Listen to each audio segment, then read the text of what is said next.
গুড্ডু, আউ মা, তুমি কি ব্যথা পেলে? আরে না গুড্ডু, ব্যথা পাবো কেন? এই দেখো তোমার জন্য কি এনেছি, এই নাও। চিকেনটা অনেক মজা। গুড্ডু দেখো আমাদের ভিডিওতে কত লাইক সাবস্ক্রাইব। আমার ফোন, এটা কি করলে গুড্ডু? আমি তো খেলছিলাম মা। আর ভালো লাগছে না, এই চিকেনটা খাই, একটু শান্তি পাবো।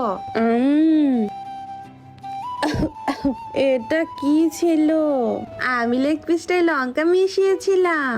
গুড্ডু দেখ এখন তোর সাথে কি করি। সবাইকে তাড়াতাড়ি লাইক কমেন্ট সাবস্ক্রাইব করে দিতে বল, তাহলে তোকে ছেড়ে দিব। প্লিজ সবাই লাইক কমেন্ট সাবস্ক্রাইব করে দাও আর আমাকে